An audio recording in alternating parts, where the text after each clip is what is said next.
Indonesia, salam Nusantara, dari Sabang sampai Merauke, dari Miangas sampai Pulau Rote. Mantaplah iman kita, mantaplah kasih kita, mantaplah pengharapan kita tentunya dalam Yesus Kristus menjadi Tuhan dan Juru Selamat kita dan Juru Selamat dunia. Jangan katakan bahwa Yesus itu bukan Tuhan, jangan katakan pula bahwa Yesus bukan Juru Selamat. Dialah Tuhan, dialah Juru Selamat. Kalau engkau percaya, engkau akan diselamatkan. Kalau tidak percaya, engkau akan dihukum. Yohanes 3 ayat 36. Dan karena Yesus sudah berkata dalam Yohanes 14 ayat yang ke-6, akulah jalan dan kebenaran dan hidup, tiada seorang sampai kepada Allah kalau tidak melalui aku. Dan Rasul Petrus dalam Kisah Rasul 4 ayat 2 berkata, dan keselamatan tidak ada dalam siapapun juga selain dalam Dia, Yesus Kristus. Karena di bawah kolong langit ini tidak ada nama lain yang diberikan kepada manusia yang olehnya kita diselamatkan. Dan Yohanes 3 ayat 16 berkata, karena begitu besar kasih Allah akan dunia ini sehingga Ia mengaruniakan anaknya yang tunggal, supaya setiap orang percaya kepadanya tidak binasa, melainkan beroleh hidup yang kekal. Puji nama Tuhan. Haleluya. Biarlah hati kita dibakar oleh api Kristus, api Pantekostal yang sangat luar biasa itu. Api kekudusan Tuhan, api kemuliaan Tuhan menyertai setiap kita. Puji nama Tuhan. Sebelumnya kita berdoa, terima kasih Tuhan, di pagi ini kami datang merendahkan hati. Biarlah kasih dan kuasa-Mu senantiasa menyertai kami. Di dalam nama Yesus kami bersyukur dan berdoa. Haleluya. Amin. Saya akan membacakan satu ayat 2 Timotius 3 ayat yang ke-11. Engkau telah ikut menderita penganiayaan dan sengsara seperti yang telah kuderita di Antiokhia dan Ikonium dan di Listra. Semua penganiayaan itu kuderita dan Tuhan telah melepaskan aku daripadanya. Haleluya. Tema kita adalah Tuhan yang melepaskan kita dari segala penderitaan, dari segala masalah, dari segala kesulitan, dari segala keadaan kita. Tuhan yang melepaskan kita. Kalau kita sejenak melihat kisah yang dituliskan oleh Paulus yang begitu fenomenal, dan dia tidak bersungut-sungut, dia tidak marah karena situasi yang dialami di Antiokhia. Sebenarnya pengalaman di Antiokhia cukup berjalan dengan baik, bagaimana pelayanannya, sampai pada akhirnya orang-orang yang tidak bertobat itu melakukan hal itu, sebabnya menderita di Antiokhia. Saya akan nanti akan kupas, atau nanti sore saya akan kupas bagaimana pelayanannya di Antiokhia. Tetapi sebelumnya kita lihat sejenak apa yang terjadi di Antiokhia. Di Antiokhia itu orang-orang ini yang negatif ya, yang negatif. Orang-orang jahat, orang-orang Yahudi yang tidak bertobat itu iri hati, menghujat, membantah pengajaran Paulus yang tidak benar itu. Itu kata mereka. Tetapi ketika kita membaca pasal 13 itu, bagaimana Tuhan mau berkenan kepada mereka, bagaimana Tuhan akhirnya pindah kepada bangsa-bangsa yang lain yang tidak seharusnya mereka mendapatkan keselamatan, tapi kemudian Tuhan membuat mereka menerima anugerah kasih karunia dari Tuhan karena orang Yahudi menolak. Nah, jadi itu. Yang kedua di Ikonium, kita tahu ini yang negatif juga, bahwa menolak pemberitaan mereka, ya, Paulus dan Barnabas, dan menghasut dan memprovokasi orang-orang. Ini ada kita orang mau beribadah di Indonesia ini kan sering. Berapa kali kita, kata teman saya si Pak Belak itu, selatan di Sulawesi Selatan, di Tangerang Selatan, lalu di Bekasi Selatan. Ada apa dengan selatan? Big question mark, ya. Kok selatan yang aneh. Tapi saya mau katakan, itu sudah terjadi zaman dahulu kala. Senjata iblis tidak pernah berubah. menghasut, memprovokasi, kalau nggak batu, api. Ya. Itu saja senjata setan. Nggak pernah berubah dari dulu sampai sekarang. Lihat saja. Kalau nggak kata-kata provokasi, lalu lemparan batu, api, dan ya kira-kira begitulah. Karena setan itu nggak kreatif.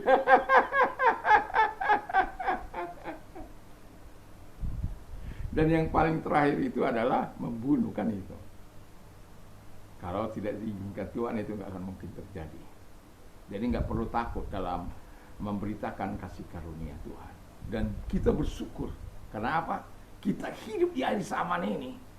Dan kita bisa menggunakan YouTube ini. Saya bangga bisa melayani di dalam melalui YouTube ini. Lelah? Iya. Capek? Iya. Kadang-kadang harus terkantuk-kantuk untuk menyediakan bahan. Tapi ya, syukurlah kepada Tuhan.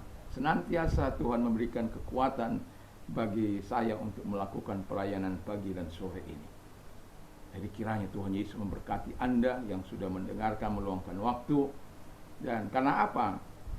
Walaupun kadang-kadang sedikit pendengar saya, tapi setiap hari itu, ya saya kalau sudah lihat, ada kan itu data-data setiap hari, 200 lebih untuk mendengarkan. Kadang dari 200 orang lebih itu, kalau udah sampai, kadang-kala sampai 1000, yang paling banyak itu 2000 yang pernah terjadi. Ya, tapi bagi saya bukan soal itu. Bagi saya bagaimana bisa menyenangkan hati Allah dan mengajak umat Tuhan untuk hidup dalam kebenaran dan takut akan Tuhan. Taat kepada Tuhan, itu sudah sebuah kepuasan, sebuah kebanggaan bagi saya sebagai seorang hamba Tuhan. Dan kalau ada orang berterima kasih, dan ini juga ada teman saya dari alat ini, walaupun belum ketemu, tapi saya mau berkata kepada Pak Andreas Sujatmiko, kalau engkau mendengar, tolong kontak saya. Kalau enggak, ada nomor kontak di setiap hari Minggu itu, boleh kontak saya di sana. Berapa belasan tahun kita sudah tidak ketemu, tetapi alat ini Anda mempertanyakan, tetapi setelah beberapa hari baru saya jawab karena beberapa hal, kesibukan yang membuat saya tidak bisa menjawab komentar-komentar setiap orang. Dan ketika saya punya waktu, saya akan melihat dan saya akan menjawab. Ya, mohon maaf kepada mereka yang belum terjawab, kiranya Tuhan Yesus memberkati. Dan terlebih kepada teman saya, Andreas Sujatmiko, I call you, I miss you. God bless you. Dan itu sebabnya saya mau katakan kepada kita di Iconium, dia mau dilempari, mau disiksa dan melempari batu, dan karena itu sudah mau ini ya, masih mau. Lalu kemudian dia menyingkir di Listra, kampung halaman Timotius itu. Ya. Jadi kampung halamannya Timotius itu. Lalu kemudian kita bisa melihat bagaimana dia di situ dilempari batu. Ini yang negatif, dilempari batu, menyeret mereka menyeret si Paulus dari kota keluar kota. Wah, pikir dia sudah mati karena mereka sudah lempari kan, lalu diseret, mereka pikir sudah mati, tapi Tuhan belum mengizinkan dia mati. Di Listra itu dia melakukan mujizat ya, yang luar biasa. Karena apa? Kita tahu bahwa ada seorang yang sejak lahir lumpuh, dan kemudian dia didoakan dan mengalami kesembuhan. Dan nama Tuhan dimasyhurkan. Di tengah-tengah penderitaan itulah yang mau saya katakan, Tuhan melepaskan kita dari segala penderitaan. Kalau pada konteks saat lalu, bagaimana Tuhan melepaskan Saulus atau Paulus, konteks kita, Tuhan bisa menyelesaikan segala hal yang penderitaan yang kita alami, kesulitan yang kita alami, masalah yang kita alami. Yang kedua, kata firman Allah, kita akan Tuhan akan melepaskan kita dari segala masalah kita. Ya, Filipi 4 ayat 13. Segala perkara dapat kutanggung di dalam Dia yang memberikan kekuatan kepadaku. Mantap. Jadi kita lepas dari segala masalah kita itu bukan karena hebat kita, tapi karena Tuhan berbelas kasihan kepada kita. Dia care, dia peduli, dia sayang, dia cinta. Olehnya mari kita mencintai firman, mencintai Dia, hidup dengan kebenaran, hidup dalam Dia, dan biarkan Dia menjadi raja di hati kita, menjadi penguasa dalam hati kita, menjadi apa mau saya katakan, menjadi Tuhan dalam hidup kita, membiarkan Dia memerintah dari inner heart kita, dari hati yang paling dalam. Dan Anda tahu ketika Anda melakukan itu, Anda akan mendapatkan senantiasa kekuatan dari Tuhan. Tuhan akan selalu intervensi. Kalau kau macam-macam, misalnya ada di HP-mu itu menonjol hal-hal,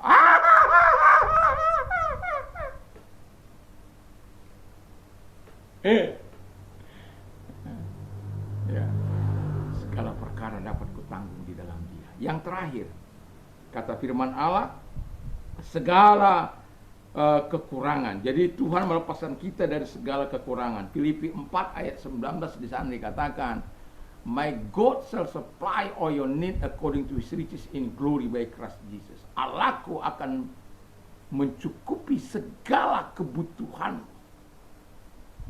Jadi kalau Dia mencukupkan segala kebutuhan kita, seharusnya kita harus mempercayai kekurangan-kekurangan yang kita miliki dalam hidup ini. Tuhan akan cukupkan itu semua.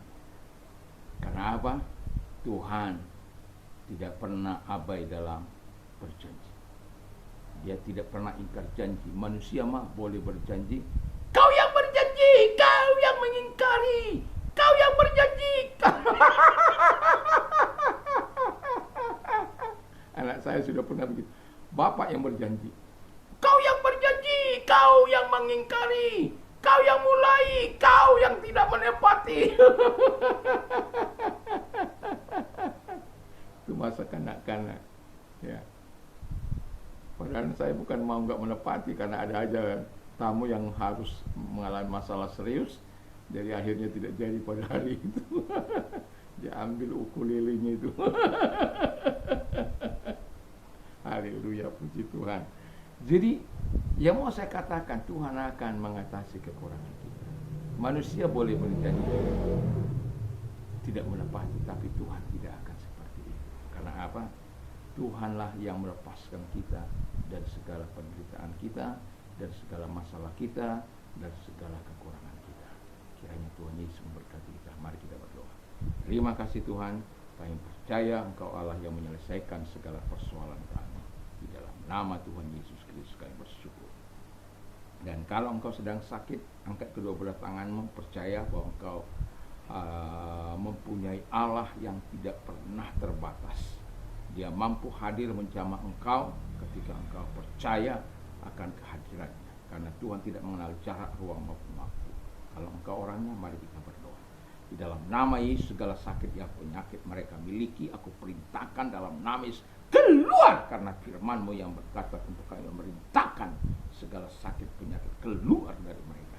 Terima kasih Bapa di surga, sembuhkan mereka oleh kuasa-Mu, oleh firman-Mu, oleh bilur-bilur Tuhan Yesus Kristus. Terpujilah Engkau buat kebaikan-Mu atas hidup mereka. Kalau engkau sedang mengalami masa kesulitan dalam hidupmu, dan angkat kedua belah tanganmu, kita berdoa. Lihatlah tangan-tangan yang diangkat kepadaku. Berserulah kepadaku pada waktu kesakan, aku akan meluputkan engkau dan engkau akan muliakan. Kami datang kepadamu Tuhan. Kau mau meluputkan setiap kami, memberi jawaban bagi setiap persoalan hidup kami, memberikan solusi dalam setiap persoalan kami, kesulitan kami, penderitaan kami. Di dalam nama Yesus Kristus kami bersyukur karena pertolongan-Mu datang, kebaikan-Mu datang, kasih-Mu datang bagi setiap kami. Dalam nama Haleluya. Amin. Kiranya Tuhan Yesus memberkati kita. Mantap. Ya. Damai sejahtera Allah yang melampaui segala akal akan melahirkan hati dan pikiran kita mulai sekarang sampai selama-lamanya. Mantap.